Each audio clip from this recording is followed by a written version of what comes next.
Hello, YouTubers, and welcome back to another episode of Buckshot Thursday here on the Ohio Patriot Education Network YouTube channel. I am, as always, your host, AR, the Ohio Patriot. And for today's episode of Buckshot Thursday from the living room, for the first time ever, uh, you know, figured I'd do this out in the living room because it's kind of hot. Hopefully the fans in the background are not catching too much in the mic. I don't know if they are or not, honestly, but it's too fucking hot right now to have them not on, and it's going to even be even worse tomorrow because apparently we're going to be experiencing like a crazy heat wave here in Ohio where it's going to be pretty much 100% humidity, 100% plus temperature degrees on top of that. So, yeah, I don't know if I'm even going to do a show tomorrow. I really want to do Freedom Friday tomorrow, but like if I do, it might be like way early in the morning or way late in the afternoon or way late in like the evening kind of thing. Like maybe even like after NEA goes on and does his thing or something. That's be the case. But yeah, either way, it all depends because it's going to be like 11 a.m. tomorrow to like 9 p.m. tomorrow is when we're supposed to have like this crazy heat exhaustion kind of thing going on or whatever. So it is what it is. But unfortunately, as the title suggests, we're going to do two-way scenarios today, but because Corey didn't show up and nobody else is here for the panel or whatever the case be, we're not going to do those. So basically, that is going to be changed out for some other stuff right now. Obviously, we're still going to talk about Justin Bibb and company there, but we're also going to discuss some other stuff relating to 2A right now. Got a couple different videos that we're going to talk about. Obviously, there's one I can't show because it would probably get me a channel strike, honestly. It comes out of Memphis, Tennessee, that idiot Justin Jones congressional district where you had a bunch of gangbangers. That shocker looked very much like Justin Bibb's ass, except, criminals. Well, I shouldn't say except criminals because Bibb is also a criminal is what it is. The difference between Justin Bibb and, the guys that were doing that stuff, or even Justin Jones for that matter, is that you have these guys that are politicians that haven't actually been arrested for the various felonies they've committed in office or various misdemeanors committed in office versus these criminals out there that are doing, gangbanger shit and shooting people with guns and stuff like that. So, anyway. So we're talking about that. We're also talking about some stuff with Michigan because apparently come next Tuesday, there's going to be recall efforts on a bunch of Democrats there for the unconstitutional red flag law crap that they're trying to push through there. And the issue with that whole thing is, and I've talked about this before on this channel in multiple grandstands and stuff like that, the biggest issue right now currently with the state of Michigan is, yes, they have recall voting. However, just like with Gretchen Whitmer in 2020, and then I think again in 2021, unless you have Secretary of State Jacqueline Benson actually do her fucking job and certify recall elections and petitions, you're not going to get anywhere. And that's exactly why, honestly, I don't know how they would do it at this point, but you would have to basically impeach / recall Benson's ass first and remove her from office as Secretary of State, have a new Secretary of State installed there, and then from there, you would basically be able to recall everybody else then very easily. And you could actually get like 20 people out of office then very quickly, is what it would be, including Whitmer, who's obviously a cheater, Garland Gilchrist, who's obviously a cheater and was the lieutenant governor there still, and so forth and so on. Damon Nissel as the AG would no longer be AG there because she obviously cheated in 2022 as well. Not to mention like 5 or 10 Democrats that were all Bloomberg back there in Michigan, just like we have multiple Democrats here in Ohio that were all backed by Bloomberg dark money. And by the way, that in of itself, if you cannot actually get your campaign funds on your own either with your own personal, wealth or whatever the case be, or through actual grassroots donations, and you're being backed by a fucking anti-gun billionaire, guess what, motherfuckers? You no longer are allowed to run in these races because your ass is disqualified on the fucking spot. That's how it needs to be right now in this country's history. It's just like the same exact thing right now that we're experiencing currently with all these old assholes like Feinstein, etc., who literally have to be told to say "I" during recall votes recently because she's so fucking dementia out. Like, how, seriously, how do we not have anywhere from biannually to quarterly cognitive testing on every single congressman and senator across the board right now, both at a federal level and at a state level? Anybody that refuses just automatically kick the fuck out of office. And the same thing with the presidency and everything else like that, governorships, all that stuff like that, dude. It's like, yeah, if you cannot actually pass I would say once every 3 months, honestly, a test that proves your cognitive ability to be in office and holding power, that you are actually not dementia out and stuff like that, or have Alzheimer's or something else for that matter, then you don't need to be in office anymore. Like, if you're refusing to take those tests, number one, you obviously have those things and you'd be kicked the fuck out of office because you're not mentally capable of holding that position of power anymore. And number two, it would be a whole situation of, if you actually do take the tests and it turns out that, yes, you actually are in mental decline or whatever the case be, then it's time for you to step down is what it is.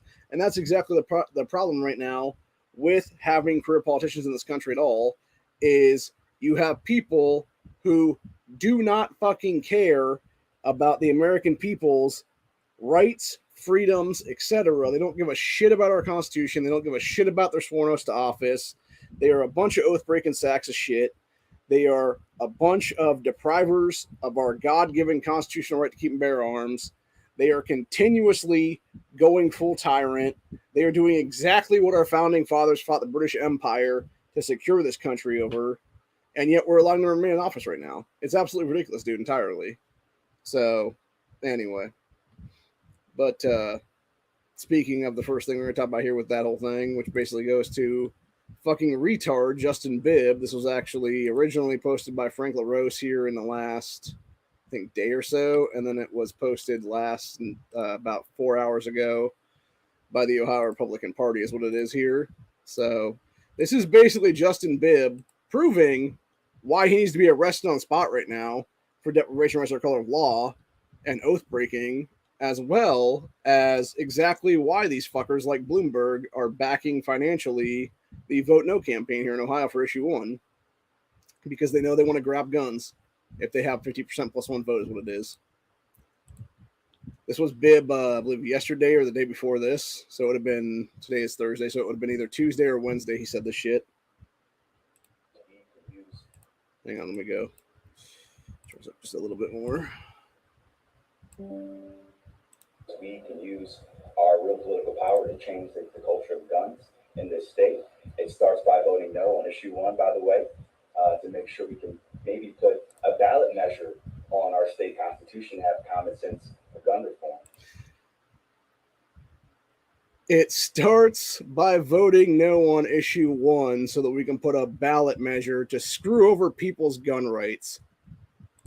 Fuck you, Justin Bibb, you fucking worthless piece of shit. It's not a fucking gun problem, buddy. It's a fucking people that look like your ass problem in the state of Ohio, douchebag. 100 fucking %, bro. It is fucking Sunman in Cleveland, in Columbus, in Cincinnati, doing criminal shit that you fucking assholes never prosecute them for, or you charge them as fucking juveniles, just like they've been talking about in the mainstream media all fucking day today. About that's fucking, by the way, I want to point something out here in this whole thing. I'm going to go back to that whole 15-second clip there because I want to point something out on this whole thing. The fucking dickhead white guy right there, the ugly ass bald dude in the background there, is the fucking dipshit prosecutor for Cuyahoga County.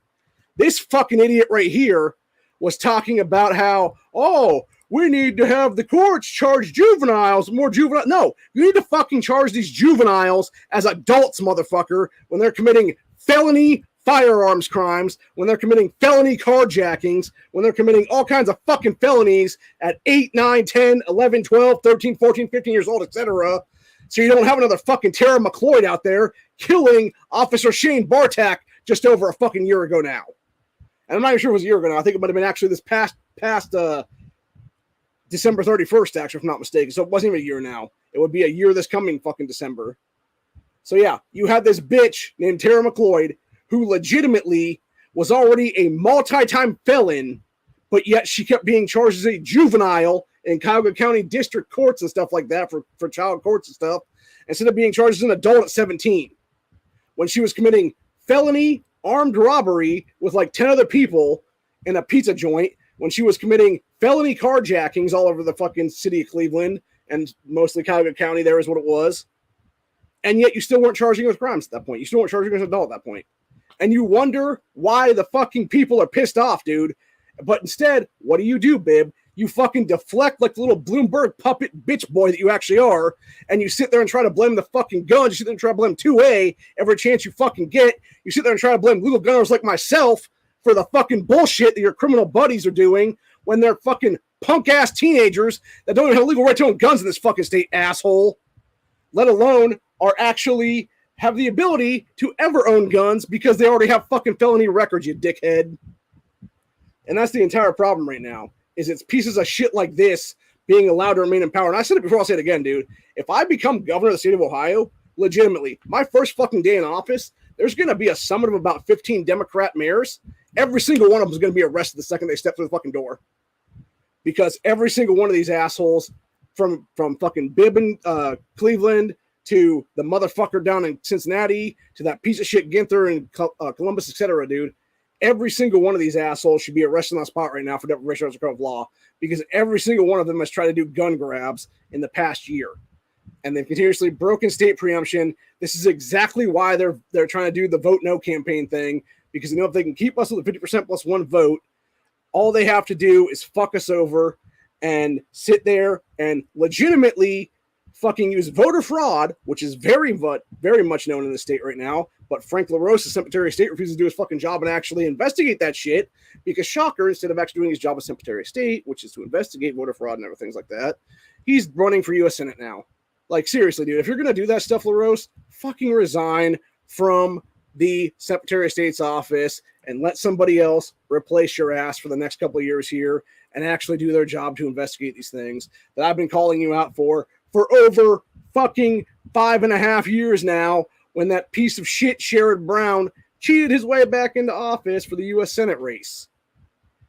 All you fucking people had to do in 2019 was hand me the voter rolls for 2018. I would have went around to 50 different graveyards and found a bunch of dead people who voted for Sherrod Brown. But you didn't do that. All you had to do was give me the fucking voter rolls, dude. And I would have done your legwork for you. And all you would have had to do then was prosecute this asshole and remove from the U.S. Senate. But you still haven't done that. And now those voter rolls, as far as I'm aware, are gone forever. Or at least they've been, like, you know, lifted away or whatever, because they don't have to be kept for like a couple years is what it is. It's just so infuriating, dude. And this is what I'm saying. And it's not just Sherrod Brown that's done this kind of cheating. It's the 2022 midterms. We've seen it before. We've seen it again with Amelia Sykes and people like that, dude. Like, there's no way she won legitimately for a congressional seat. There's no way multiple Democrats in the state house right now in the state of Ohio are sitting legitimately. Richard Brown is a great example of that, actually. There was less than 100 votes between him and Ronald Beach in the 2022 midterms. It was called for Beach, and then suddenly, all of a sudden, you had like a 3 a.m. fucking Biden thing there, and now you had fucking piece of shit Richard Brown get like a third term or fourth term, whatever the hell it is now. And it's like, seriously, bro, like, do you not scratch your head for a minute and think, like, I don't know, maybe we should investigate this stuff and, I don't know, do a fully independent audit of this actual election cycle and this just nothing else, just this race specifically is what it would be then. And then you can fucking find the anomalies and the, you know, irregularities and stuff like that and actually call out these scumbag cheaters is what it is, dude. These people that are trying to grab guns all the time. And that's what it is at the end of the day. They are literally the gun grabbers from 4 years ago when I was federally swatted. These assholes, weeks before that, in the wake of the Dayton massacre, literally, it took them 3 days. 3 days. Dayton happened on a Sunday morning. And by Wednesday afternoon, these assholes were in office trying to push through gun control. That was all Bloomberg back shit. Like, are you fucking serious, bro? It's just it's so fucking nuts. It's so insane. So insane. And then you got this piece of shit Bibb just sitting there being like, oh, but we're going to sit there and fuck off and do all kinds of fucking unconstitutional shit, dude. And it's like, dude, fuck you. Like, fuck you, dude, for real. And I called out the Ohio Republican Party today on that one. I specifically said, I was straight up saying it to them from the network's account. I said specifically, I was like, it's time for DeWine and everybody else to get off their fucking asses right now. Demand the immediate resignation and arrest of Justin Bibb. And if they're not going to do that, they need to resign from office themselves then. Because enough is enough of this shit, dude. Enough is enough of allowing these fucking criminals. And I'm not just talking about Bibb either on this one, dude. I'm talking about every single individual that was featured in that 15-second clip. From the moron speaking, being Justin Bibb, the stupid motherfucker in the suit and tie in front there, to this piece of shit fucking county DA, to the idiot fucking police chief right behind Bibb, Wayne Drummond.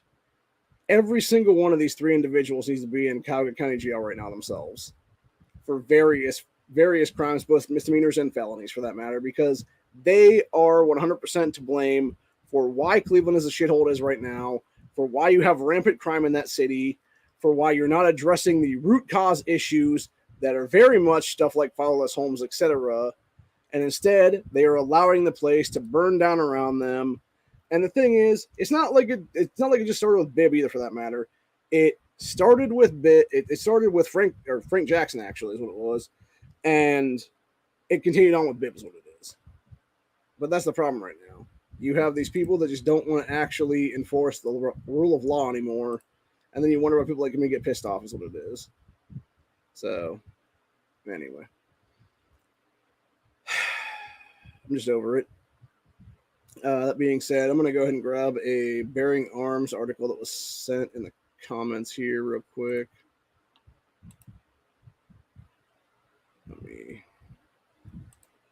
grab this real fast here. Okay. We'll pull this up and do this as the next story of the day then, I guess. Maybe. But actually, once you fuck off, Bearing Arms. Yeah, I'm going to use an ad blocker, dude. Why wouldn't I? Yeah, Maryland County pretends transporting a gun in the trunk is the same as carrying it for self-defense. What? That seems pretty unconstitutional in general. All right. Said legal fight over Montgomery County, Maryland's post-Bruin restrictions on where folks can lawfully carry a firearm in self-defense has reached new heights of absurdity, with the county trying to convince a court to disregard a map highlighting all of the newly imposed gun-free zones, which, by the way, gun-free zones are kill zones, is what I'm going to straight up call them now. Actually, I'm going to call them Democrat kill zones, because that's what they are at the end of the day. It was Democrat-created kill zones. And, yeah, it's a bunch of shit, dude. But anyway, new imposed gun-free zones, and arguing that, in essence, transporting an unloaded firearm locked in the trunk of your car is akin to being able to carry it on your person. That is some fucking retard logic I've ever heard of my entire life, dude. So, Firearms Policy Coalition highlighted the ridiculous claims on Twitter on Monday, which came in the latest court filings by Montgomery County officials. Jesus Christ, look at that map. Yeah, that's all your gun-free zones there. Ridiculous. So, county's issue of the map that was included in the recently filed brief by plaintiffs challenging the plethora of sensitive places is that it supposedly contains numerous readily apparent errors in both its methodology and conclusions. For example, Catherine Weber's maps do not reflect the existence of the private residences of business exemptions where a firearm may be kept under the county's firearm law. Using Carlin Weber's map as support, the emergency motion incorrectly concludes that it is literally impossible to drive in or through the county with a firearm without quickly entering one or more of the 100-yard exclusionary zones set by this crazy ass thing. So this is also inaccurate, as the person can transport the weapon in a locked case separate from the ammunition. Yeah, it's fucking retarded, dude. Some stupid shit right there for sure. God, these people are such oath breakers. Oh, we did get a win this week, though, by the way.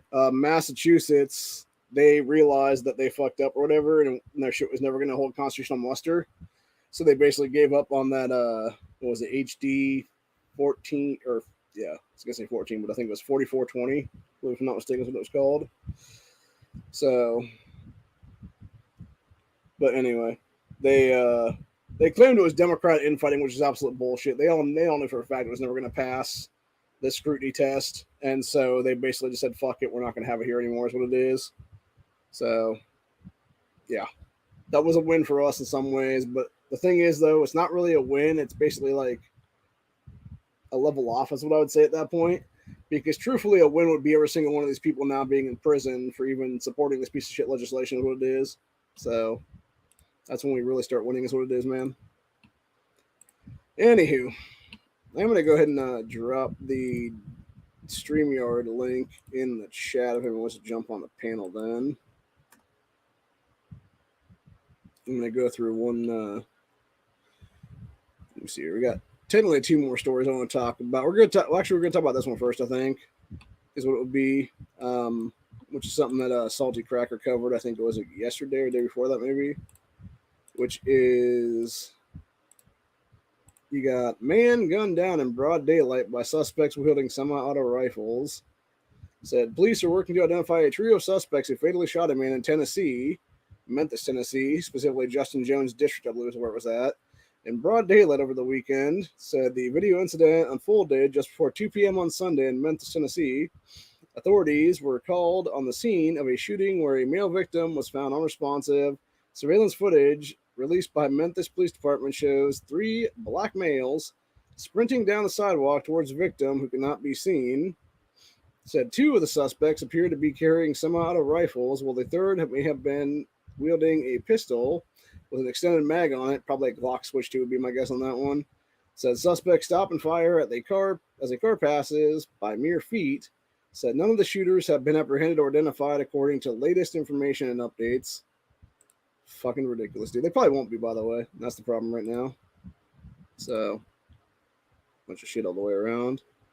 And then pretty much the last story I have for the day for this episode, because we can't really do 2A scenarios because nobody in the panel right now to do them with, which would be the recall votes going on in Michigan potentially right now, which we talked about very early on in the episode here, which is 5 House Democrats and 1 Republican targeted by recall attempts. The Republican is the first-term Rhino, I believe, if I'm not mistaken, which probably Bloomberg-backed Rhino is my guess, honestly, on this one. So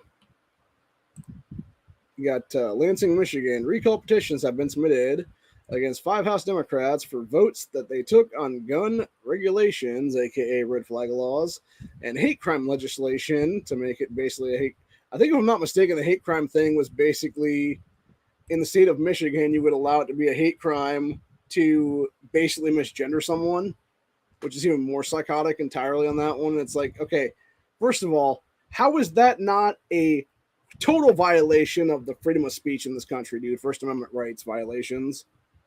Like, again, this is the problem when you have sitting politicians who are clearly oath-breaking sacks of shit who should automatically be thrown the fuck out of office the second they even submit legislation against freedoms of speech, anti-gun legislation, et cetera, et cetera. You know, anything that would be, you know, pro-baby death legislation, all that stuff like that, dude. So any abortion stuff, any anti-gun stuff, any anti-free speech stuff, they're just done. They're just done. The second they put their name on it, immediate arrestable offense, immediate boot from office. We move on with our lives, hold a special election to replace their asses is what it would be then. So, anyway. Continuing back on with this article, though, we got... Yeah, it says...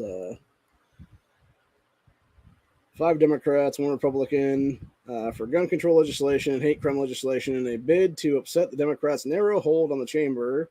It says, well, a 6th petition was filed against a first-term House Republican. So we got 5 Democrats, 1 Republican. Democrat state reps Jennifer Conlin of Ann Arbor, Betsy Kaffia of Traverse City, Shannon McDowell of Troy, Reggie Miller of Van Buren Township, and Jamie Churches of Wyandotte are subject to be the filed recall language, which could be considered as early as August 1st, aka next Tuesday, by the Board of State Canvassers meeting. So it's interesting here, by the way, is I'm pretty sure at least one, if not more, of these people were also backed by Bloomberg dark money. I think it was this Shannon McDowell woman I heard for a fact it was. And then I want to say it was either this Jennifer woman or this Betsy woman was also had Bloomberg money in their race is what it was. This is 1 House Republican so far, Representative Cam Kivett, who is a rhino sack of shit, by the way. I remember hearing that guy's name before when he was basically voting yes on the crap is what it was. Also had recall paperwork filed against him, according to Secretary of State Jacqueline Benson's office. The reason cited for his recall petition is his vote to elect Representative Joe Tate as Speaker, a procedural vote that most Republicans joined. So I think they could probably get Cam on more than that, though, is what it is, dude. And there's obviously Michigan Chamber right there. It says 4 of the 5 Democrat lawmakers being recalled received notices last week from Benson's office informing them of the recalls. McDowell has not yet been notified by Benson's office, but has received a copy of the petition filed against her. Democrats control the State House of Michigan by 56 to 54 margin. So literally 2 votes is what it is. They don't even have an act like, okay, so you're talking about 110. Okay, that's actually a good question. I'm thinking about it. So they have 110 people in their General Assembly right now. So they have 11 more people in office than Ohio does for our state house. How many Michigan districts actually are there? How many counties just they exist in Michigan? Let's go ahead and find that one out real quick, because we might be able to do a one county, one rep thing in there in Michigan, dude. So let's see how many. 83 Michigan counties exist in that state. So technically, they currently have, 27 more people in office than they should at this point, if it wasn't a one county, one rep stuff. So yeah, both Ohio and Michigan could fall into one county, one rep at some point in the near future. Same thing with Pennsylvania would be another state that could do that stuff, where we have more reps than we have counties in our state. And yeah, every single one of these states would be better off for it, man, because you can get rid of a fuck ton of Democrats then. They're, obviously gerrymandering various major cities in these states to get themselves more representation of what it is then. So anyway, going back to the article we're reading there. So you got, let's see, so you got 56, 54 Democrat, Republican for their state house. So potentially that would leave them with 51 Democrats and 53 Republicans. So it would almost be a +2 Republicans at that point then. So as one of the 5 Democrats gets successfully recalled and replaced by a Republican, the chamber's control would be split between the parties. Yeah, so it'd be 55-55 then. So the successful recall of the GOP lawmaker and replacement by a Democrat would give the majority party a slightly bigger cushion to operate in the House. Not really, though, man. Because if you recall that Cam guy or whatever, who's to say he couldn't have a Republican run in that recall race then, too, as well? And just do like almost like a primary recall is what it would be then. Or some like third-party candidate for that matter, if you have actual third-party candidates allowed in the races and stuff like that. Anywho, it says, Kafia and McDowell face efforts to recall them for their votes in favor of ERPOs, aka red flag laws. It says court orders allowing police to confiscate guns temporarily. My ass, temporarily. Fucking 2-3 years later, people in Florida still haven't gotten their guns back from having red flag laws against them. Some even longer than that, because it's actually more like 4 years now. Let's see. It says, Churches and Miller face recalls for their votes in favor of an expansion of the state's Ethnic Intimidation Act to include hate crimes. Yeah, so basically calling somebody like a name or whatever now is like a hate crime would be in Michigan, if I'm not mistaken. Yeah, fuck all those people do is what it is. They should all be kicked out of office right then and there for that shit. It says both pieces of legislation were driven by Democrats' commitment to put the people of Michigan first, according to House Speaker Joe Tate said in a Monday statement. The Detroit Democrat said the caucus will, quote, fully support and defend those targeted. Fuck you, Joe Tate, you sack of shit. No, what it was is that they were targeted because you fucking committed unconstitutional acts, you asshole, by literally pushing unconstitutional gun control because y'all got jerked off and fucking sent a bunch of money by Gabby Giffords, you douchebags. Seriously, the fact you had Gabby Giffords hold a fucking rally in Lansing, Michigan, what was it, like 3-4 months ago when y'all were passing this unconstitutional shit there, and then had that bitch sitting in the upper fucking deck of your House chambers while the fucking legislation was being voted through? No, every single person right then and there should have been arrested by Michigan State Troopers, dude, for even putting that crap through. And I would say start with fucking Gabby Giffords' ass. She should have been arrested for various crimes at that point, dude. Multiple fucking felonies, multiple fucking misdemeanors, etc. for all the shit she was pulling there, because she's obviously bribing state officials would be there. I mean, hell, you had the one guy down in Florida, what was it, 3-4 years ago now or more, even like 5 years ago, even possibly, straight up admitting that Bloomberg was paying him money. And yet he, as far as I'm aware, he's still a state senator down there in Florida to this day. And it's like, how is that even possible, dude, when you can literally admit that you're being bribed by an anti-gun billionaire and still remain in power? It's just psychotic to me, honestly, dude. Again, it goes back to the point of nobody fucking cares. Nobody fucking cares to do their job. There are a bunch of lazy-ass motherfuckers that are sitting in office currently. And if we actually had a better representation in our country right now, we could basically take this country back by force in like 10 minutes, dude. If you actually had pro-2A people get off our asses at this point and take down positions of power through various primaries, through various election cycles, et cetera, in the next election cycle or two here, we could pretty much have this country on lock and be the most pro-2A nation forever by 2028, honestly, if we did the right things in 2024 and 2026, respectively. So, anyway. I kind of want to see what that sack of shit Joe Tate looks like now. So I might just pull up a photo of his ass then. So let me go ahead and see if I can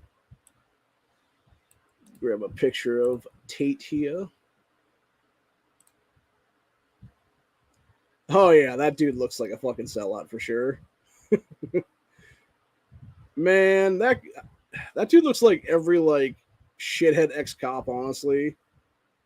Actually, specifically looking at this picture down here, the guy looks like a black version of John Fetterman, if we're going to be serious with ourselves. So, yeah, for real. And this is the idiot Speaker of the House there in Michigan. Man, seriously, how the fuck do you go from having Lee Chatfield, one of the best speakers of the House of the state of Michigan, to this dumb motherfucker right here, man, Joe Tate? Oh, yeah, that's right. You have a bunch of Democrats cheat their way into office, and there were multiple election cycles now. That's how. So, anyway. All right, let's see if there's any more of that actual article then. After that idiot Tate was talking about, oh, we backed the Democrats that went for gun control. Yeah, it says Michigan's recall law is an important option available to citizens when it is necessary to hold elected officials accountable for wrongdoings. So as Tate said in a statement, the law is not a tool to overturn the will of the majority of voters, except it wasn't the will of the majority of voters, you jackasses. Because I guarantee you, if I went on to Ballotpedia right now and I started looking up 2022 midterm races in Michigan, and I went to a bunch of these Democrat wins and stuff like that, it would be like a couple hundred people at most that voted through these assholes.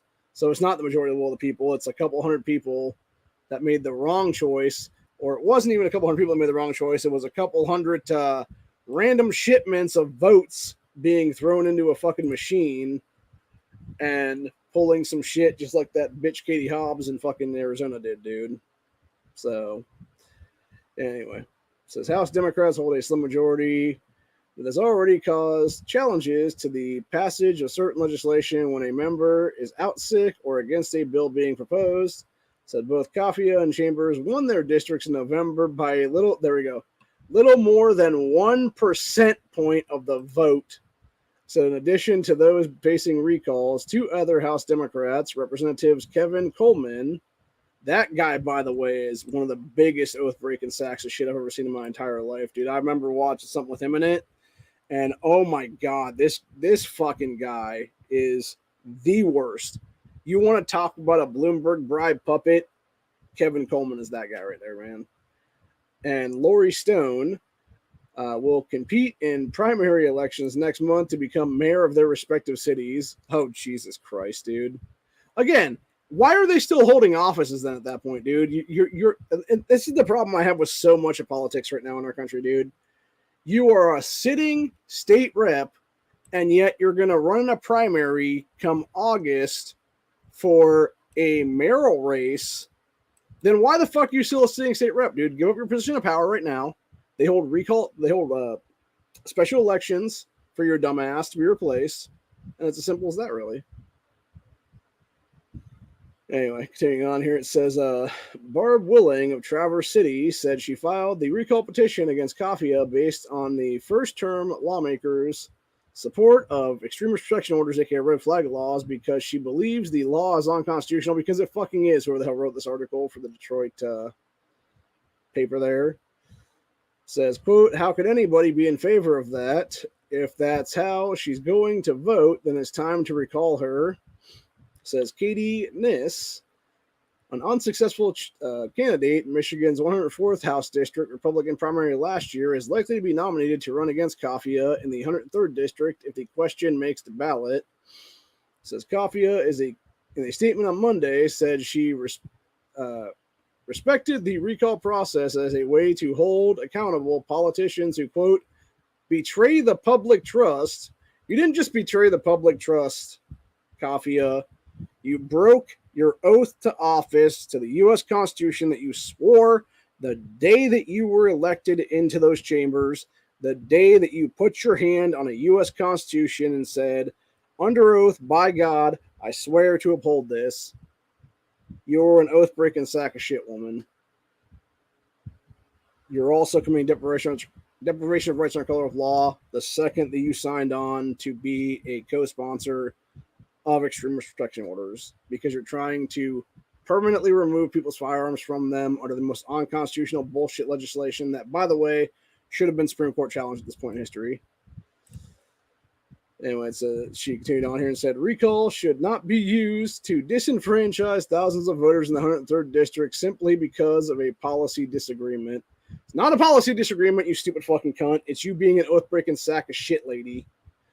Honestly, just the way that she said that, I'm assuming this woman's black at this point, because she's talking about disenfranchising thousands of voters, dude. That's the same bullshit they always try to pull, dude. They try to pull the fucking race card because they have no actual argument to their fucking crime and criminality is what it is, dude. So I'm going to go back up on this for a minute because I want to see exactly how you spell this woman's name is what it is, because I'm going to grab her name then real quick.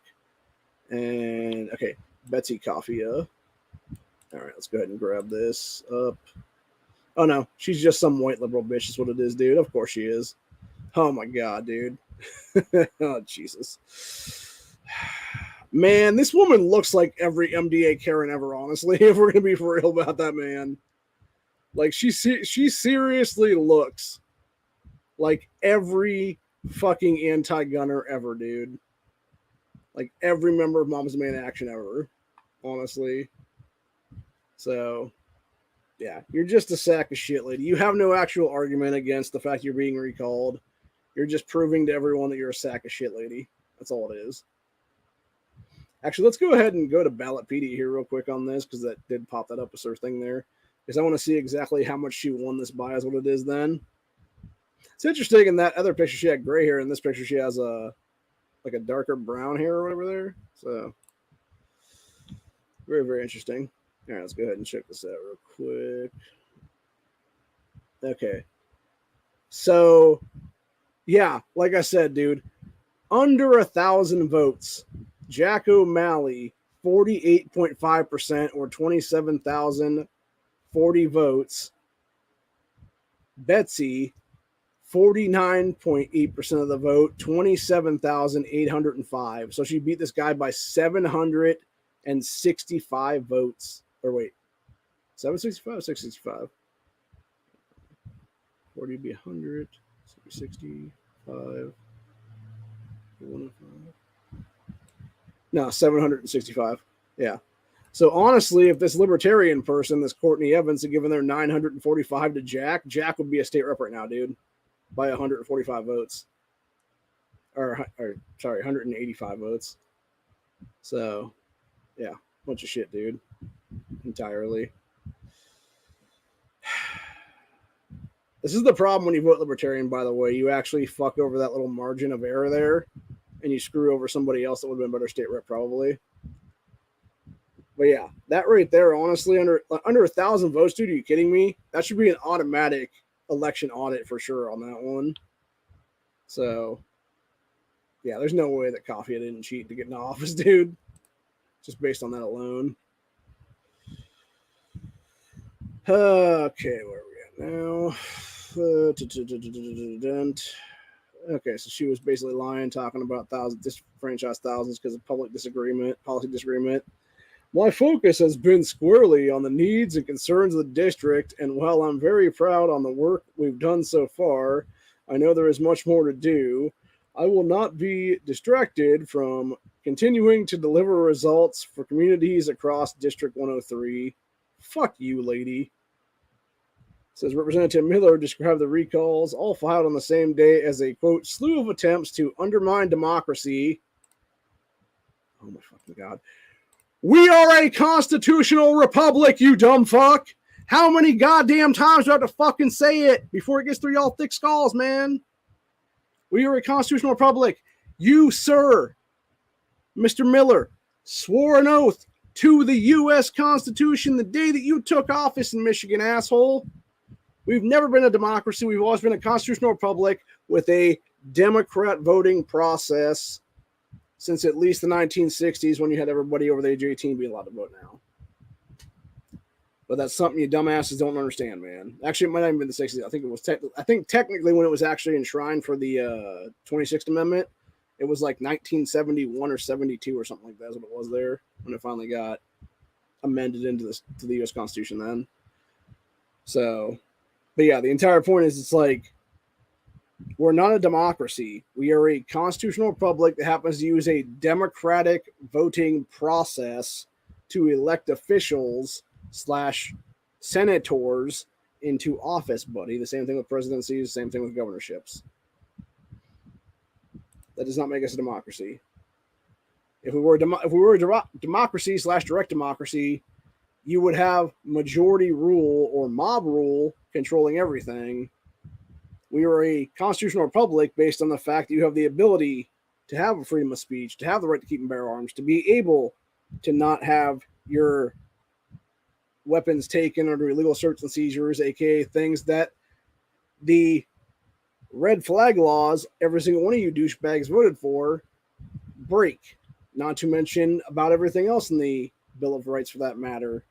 Because you look at red flag laws, breaks First Amendment, Second Amendment, Fourth Amendment, Fifth Amendment, Sixth Amendment, Eighth Amendment, Ninth Amendment, and 10th Amendment of the Constitution, not to mention the biggest one of all being the 14th Amendment Due Process Clause. So, anyway. Finishing off the rest of this article here, though.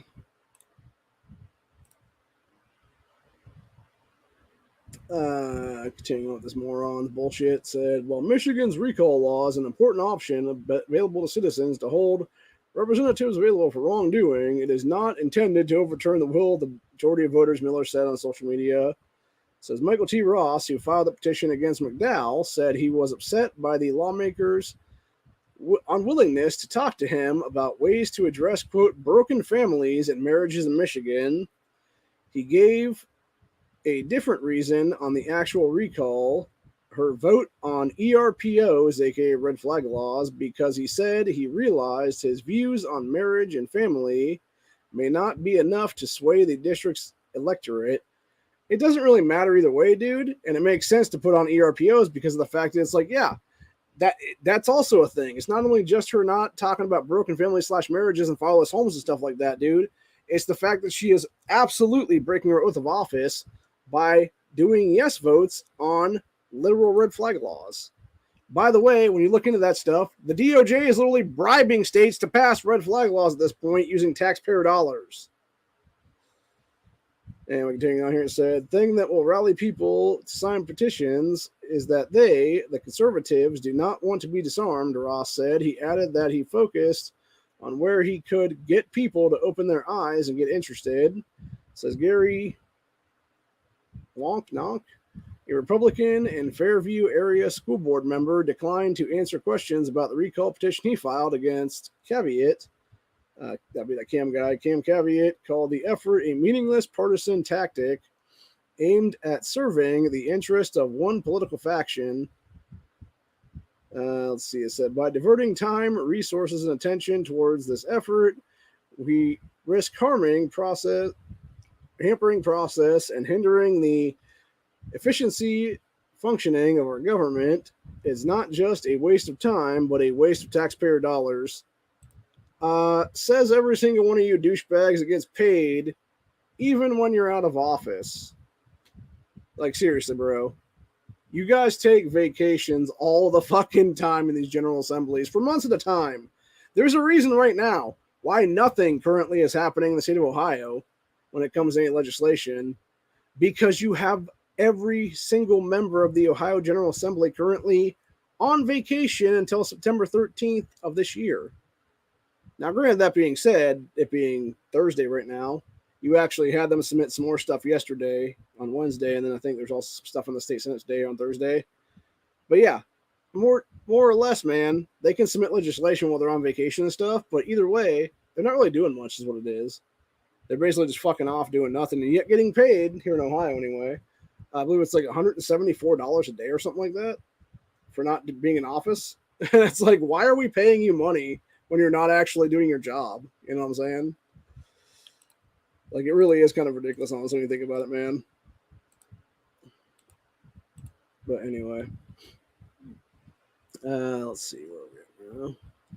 Says those who filed recall petitions face an uphill battle under, quote, laws rewritten in 2012 that make it more difficult to recall a sitting lawmaker.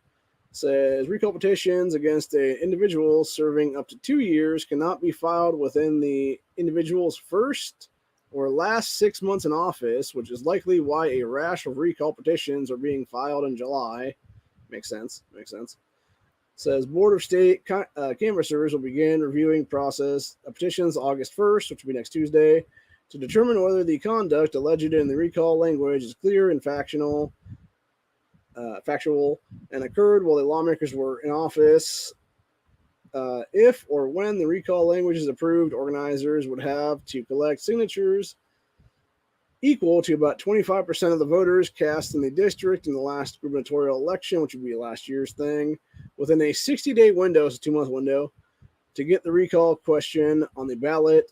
Said if an organizer has collected the requisite number of valid signatures, a recall election will be scheduled for the next regularly scheduled election in May or November, where the recalled individual, if he or she hasn't withdrawn, will run against nominees of opposing political parties.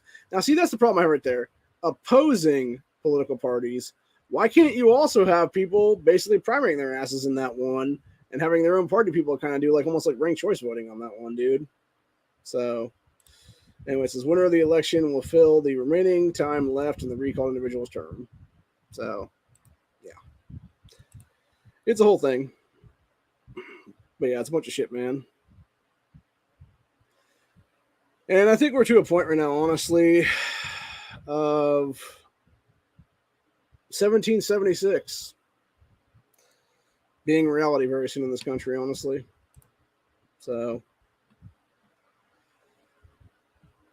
who knows, man? Who knows if these are actually going to work out or not? Hopefully they will, but who the fuck knows? It'd be nice to see Republicans actually take back their shit in Michigan, but I don't think it's going to happen as long as you allow Jacqueline Benson to remain as Secretary of State right now. So, anyway. Actually, I will do it, even though there's nobody on the panel today, I will do a 2-week scenario myself right now. So, there's something that I posted. I don't know if I think it was a retweet. Actually, I did this earlier today on the network's Twitter account there, which for those that don't know what that is right now, I'm going to go ahead and I'll throw that in there now because our Twitter handle has changed. Because unfortunately, you know, the Twitter fucked with us and tried to permanently ban us for some bullshit. And they did ban the other account, by the way, permanently over some bullshit with me calling out Eric Solwell's ass. But yeah, basically, I posed the question here, or the question was posed by somebody else here. It said, this needs to happen more often. Groups of women attacking a single woman don't get to hide behind their gender anymore. And it's basically, and by the way, this was racial lines. It was basically a group of minority females beating the shit out of a white girl. And you had a dude see it happening and jumping in there and, you know, basically kicking some ass is what it was. And my question to everybody out there is, it's like, okay, would you do the same thing, honestly, if you were in that position?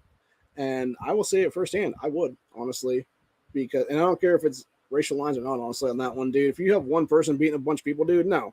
it's time to start beating some ass at that point for real, because that's the problem right now entirely. It's the continued cowardice of our society currently. It's the exact reason why you have all these fucking criminals and all these Democrat-run hell pockets across America that are going out there and stealing a bunch of shit because people aren't stepping up there and just beating the fuck out of them, honestly. And I guarantee you, if you had, 5, 10 people stop their asses in their tracks or whatever the case be, grab the shit back from them, at least like one or two of them try to grab it from them, whatever the case be. Meanwhile, you got like another person popping them in the mouth or whatever then, or, shoving them out the door, whatever it is there. I guarantee that shit's going to stop real quick, man. And if you keep having that kind of stuff where it would just be like, like basically what I consider to be grassroots individuals just doing their own thing and sitting there and coming together and being like, hey, let's deal with the fucking problem here and let's deal with this criminality once for all in our country. And we start reinserting rule of law naturally is what it'll be then. And I think that's the problem right now with a lot of people that don't want to do that. And I think the issue really comes down to being it's sort of a mixed bag of a whole bunch of different stuff. And we kind of talked about this a little bit on Honda's chat the other day, which was, the possibility of being sued, the possibility of, having something come back on you, fall back on you and stuff like that. And that's the thing. That's the big thing too, as well, with the tactics to the left at this point. When you look at BLM/Antifa, what was their go-to thing for the past decade or so that they've existed as terrorist organizations in this country? It's to dox people and to do actual terroristic shit at these people's homes is what it is. It's just like that woman recently. You had that one woman from, I think it was Colorado or something like that, who was trying to do the First Amendment stuff there because she didn't want to do a design for somebody is what it was. And you had these sick fucking leftist pieces of shit literally death threatening this poor woman simply because she didn't want to do a fucking graphic design for somebody's business or whatever the hell it was there, dude, which was her own prerogative. She could do that if she wanted to, man. This is a free country. And the person that wanted it done, man, they could go find somebody else is what it is entirely. And that's the entire problem with our society right now is people don't get that. So you have a bunch of fucking cowards hiding behind anonymity in many cases in this one, a bunch of these leftist turd burglars and stuff like that who will hide behind anonymity like crazy.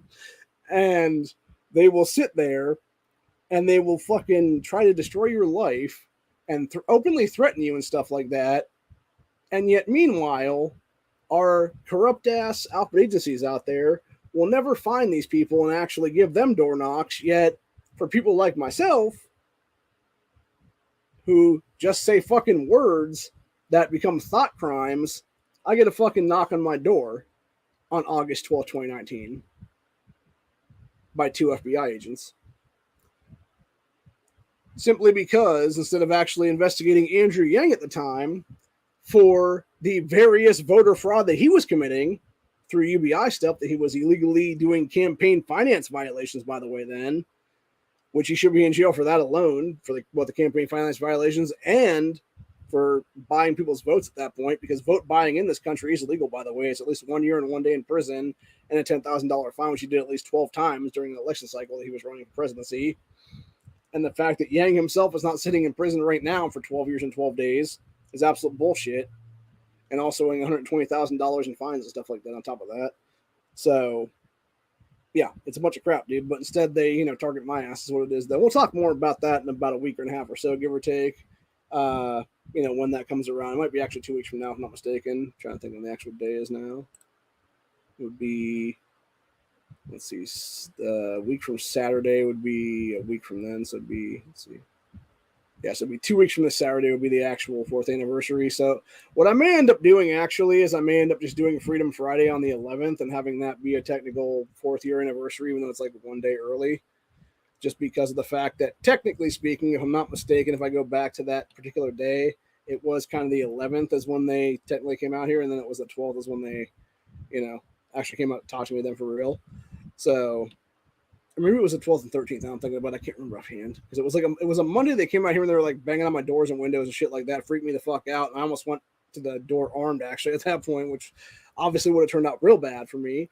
But then on the flip side of things, they obviously left before I was able to, thank God.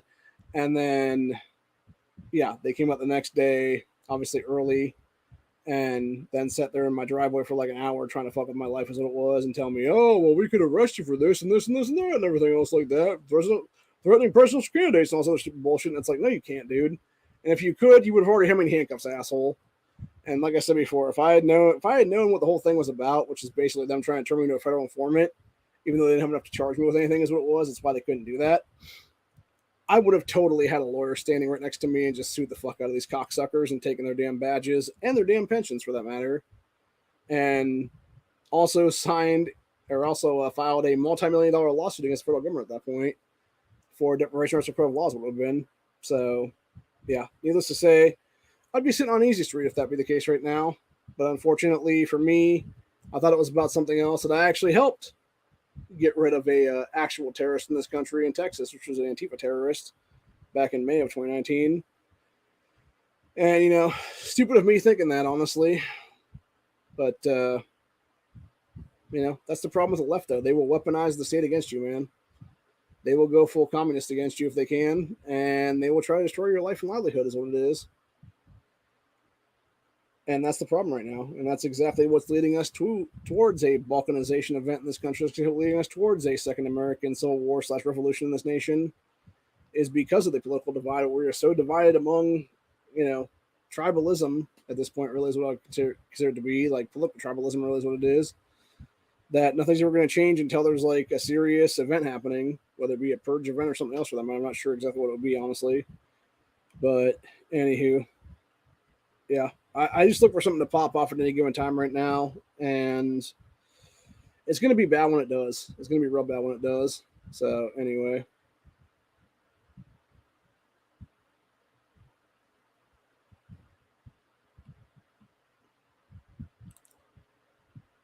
That's super fucked up, by the way. ATF having competitions so you can shut down more AFLs.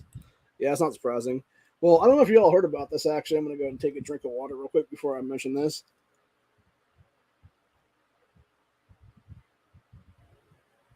There apparently was an FFL. It was someplace in New York, actually. Recently, it was, I think it was Legally Armed America was talking about it either last night or sometime Tuesday afternoon or something. And it was basically, you had a dude in New York State who was going into this federal firearms license dealer, buying X amount of ammunition. The article itself didn't say how much, by the way. So who's to say if it wasn't like 500 rounds? Could have been a couple hundred rounds for that matter. Could have been like 100 rounds, 200 rounds, 500 rounds, 1,000 rounds. Whatever the case be. And apparently, either it was the shop owner or it was like some manager at the store there thought it looked suspicious that this guy was quote unquote purchasing more ammunition than necessary on a weekly basis or whatever, like basically buying more than he used to or whatever it was. And then ratted out the dude to the ATF or something like that. ATF kicked this guy's door in, found a bunch of quote unquote ghost guns, because obviously in New York State you can't have privately made firearms, is what it is. Or privately manufactured firearms is what they are, PMFs. And they basically busted the guy for, I think it was some kind of short-barreled AR that maybe it possibly could have been an SBR, but who the fuck knows, really. And then it was all over this ammunition thing, even though this people at this gun shop were selling it to him on a regular basis. And it's a bunch of shit, dude, entirely. And again, I would love to know the actual numbers on that one, dude, because it's like, okay, what equates as large ammo purchases? Are you talking about a couple hundred rounds? Are you talking about a couple thousand rounds? Are you talking about like 20,000 rounds? Like, seriously, how much is this guy buying? Is he buying an entire pallet? It's like 100,000 rounds every fucking week or whatever, dude? Or was it legitimately he walked in there and was like, yeah, why don't you give me like 10 boxes of this now? And that was his weekly basis buy or something like that. So it's a bunch of shit, dude, either way. And it's like, at what point is enough, man? And honestly, it really does kind of go back to the fact of like, stop, like, truthfully, and I'll say it like it is, dude. Stop living in states that are fucking with your freedom at this point, man. If you can legally move out of a state that's fucking over your constitutional rights, do so. Like, yeah, I get it for some people they can't do that because of like work or whatever the case be, dude. But I'm sure, honestly, depending on your field of work, if you look hard enough right now, the fact that we are in desperate need of people across this country everywhere, you could probably find something very similar to what you're currently doing in whatever state in a more pro-2A friendly state, possibly even paying more in that other state, and pack up your stuff and move to that state and actually be in a free state is what it is, man.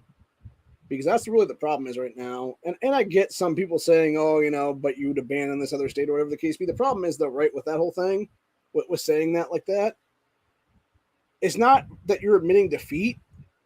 You look at places like Washington State, like Oregon, like California, dude, these places are fucking done, bro.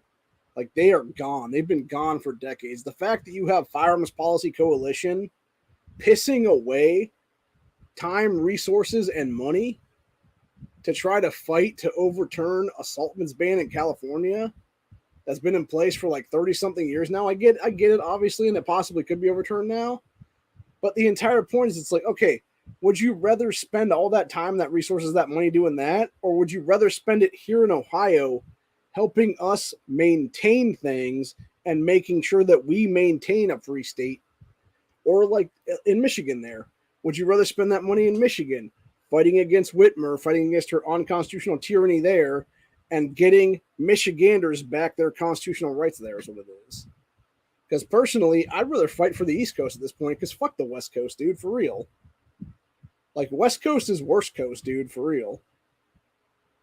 And the fact that you're going to sit there and continue to have people who, like I said, you're spending time, resources, money, etc., lawyers, all that stuff like that, which I know FPC has a lot of lawyer guys and stuff like that, but even still, it's like, you're still having to spend all this time and these resources and stuff like that you could be taking that same amount of money, etc., that are resource, time management, all that stuff like that, and putting it into something to make other places in this country better, more free, and keep them maintained as free states is what it is.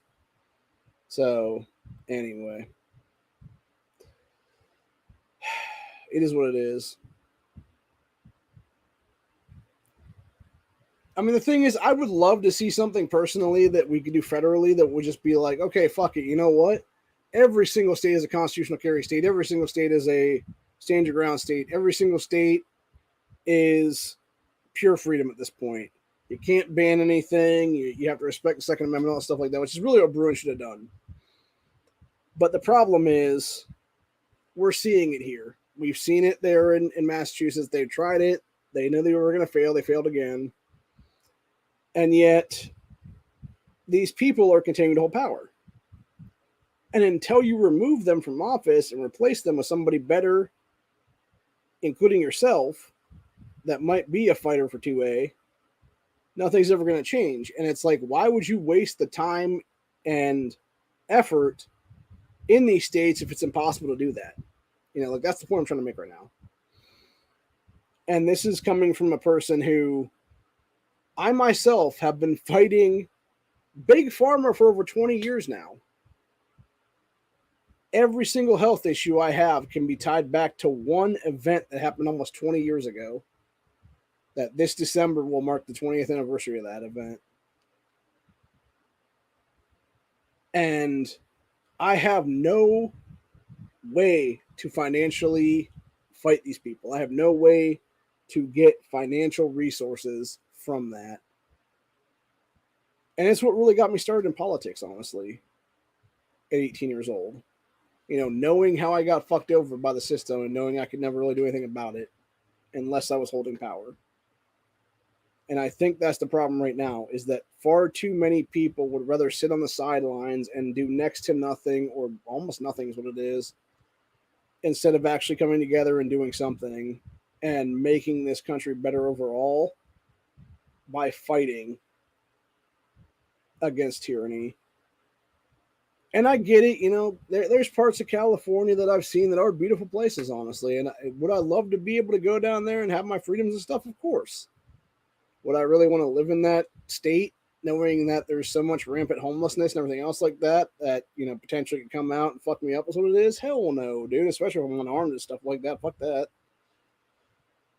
But that's what we're going to talk about tomorrow, honestly, with Freedom Friday, because obviously tomorrow will mark the 4th anniversary of the Gilroy Garlic Festival massacre, a massacre that could have easily been stopped had it not been for gun-free zones in the state of California, had it not been for the people being unarmed by scumbag, traitorous pieces of shit like Gavin Newsom. If anybody inside the festival have been able to carry that day, you could have had somebody take this guy down. He would have never got the body count. He would have never been able to kill more than a couple people at most. It would have been another Eli Dickens situation. You would have heard about the case for a day or two in the mainstream media, and then it would have been gone out of the thing. Instead, it was weeks, it was months. You had a bunch of anti-gun legislation passed in the wake of it, which is what Newsom and all these other anti-gunners love to fucking do. And yet, here we are 4 years later, and California is even worse off as a state. You've had so many more infringements upon the Second Amendment of the U.S. Constitution levied against Californians. You've had people continuously commit more and more atrocities in that state that are all criminals. You have had more massacres happen in all these gun-free zones that exist around California. You've had more places be turned into gun-free zones because of Gavin Newsom's dumbass being governor of that fucking state, etc., etc. And what's sad is that we continue to allow this son of a bitch to hold office. And it's really as simple as that. But anyway, that's pretty much it for the day. I got some stuff I got to go do here in a little while. So I'm basically going to, I'm getting kind of tired, actually. I might just try to take a nap for like a little bit of time. But the problem is the thing I got to do is in about 40 minutes or so. So it's like kind of want to stay awake for that. And then maybe I'll just take a nap after that. If that be the case, then just chill out in the chair here and put my feet up on the little round footstool I have right in front of me here, which is nice, by the way. It's the one, actually, if there's anything that I can, looking back at the time I spent in Columbus, which I, kind of regret going down there, but at the same time, it's like, it's kind of good I did because some things happened. I was able to get things in the long run. And one of the things I got in the long run was there was family friends who had some stuff they gave me, including the footstool that my foot is currently sitting on right now. So yeah, it's a nice little circular footstool. Actually, I'll take a picture of it one of these days and show it on stream or whatever. Then probably tomorrow, maybe. But anyway, like I said though, tomorrow's Freedom Friday. We'll be doing a reading of the names of those lost in the Gilroy Garlic Festival, the events that led up to it, the criminal things that were done by the perpetrator, and exactly what has happened in California since then, all the other stuff that's happened in the last few years, how many other massacres have happened there since then, etc., etc.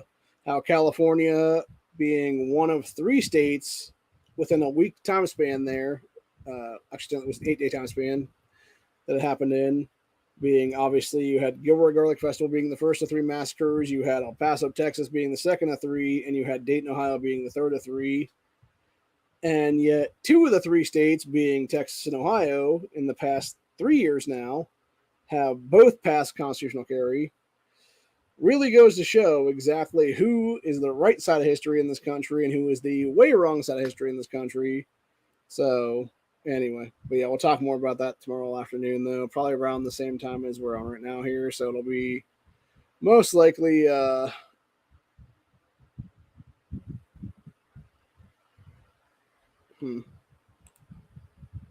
ATF targets another home-based FFL. Interesting.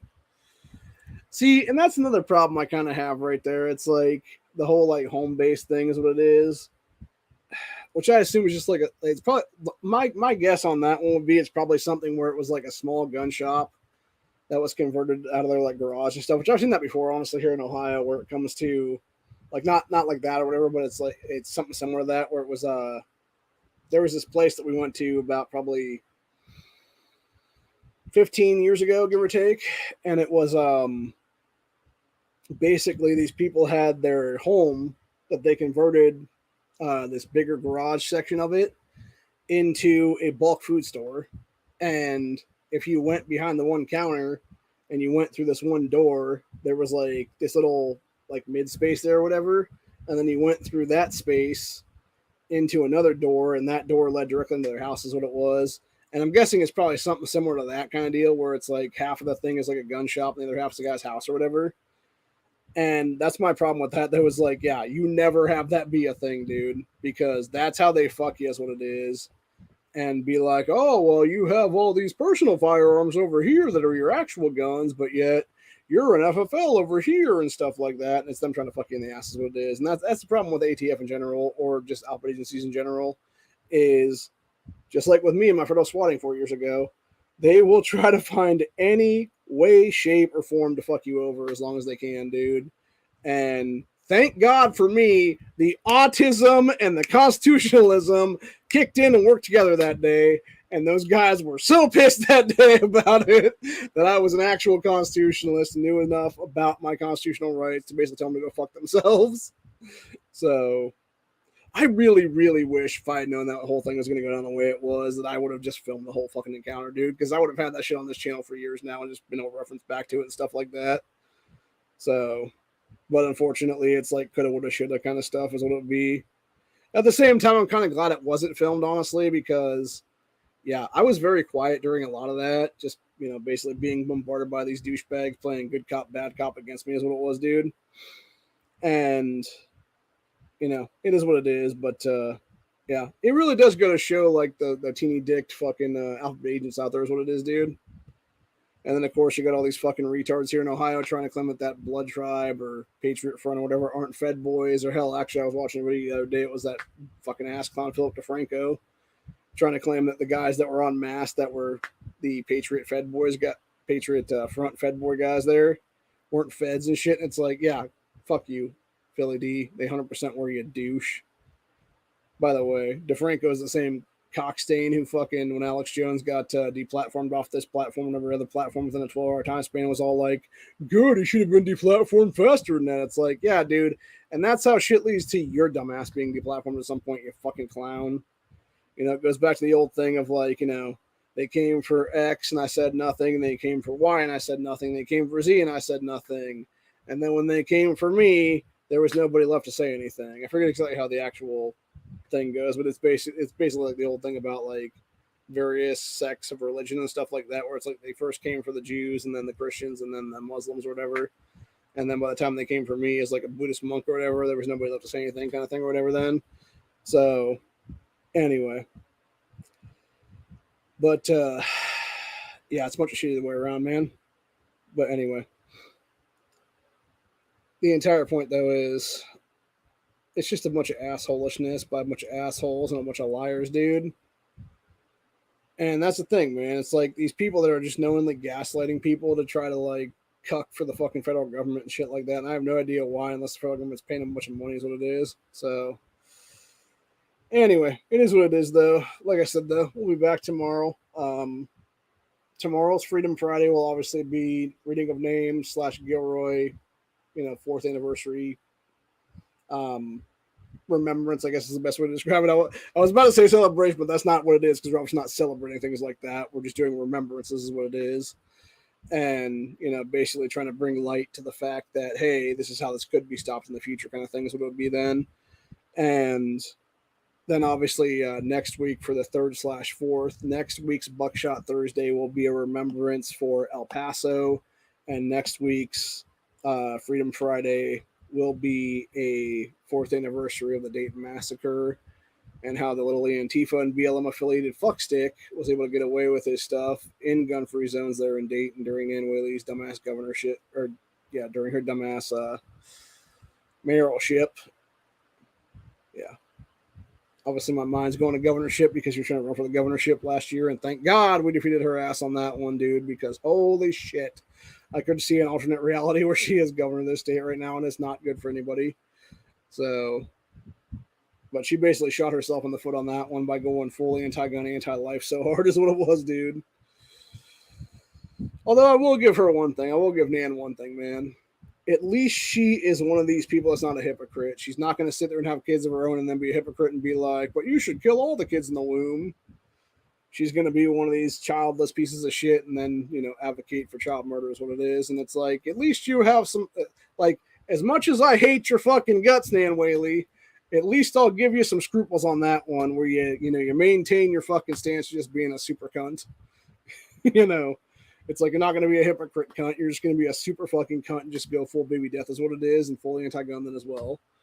And thank God it cost you the governorship, because holy fuck. We would have been in bad times ahead if she had gotten into office, dude. So, which is exactly, again, going forward about a year almost now, It's exactly what these douchebag Democrats are trying to do in November with the abortion amendment thing and the child sterilization amendment. It's all one thing there.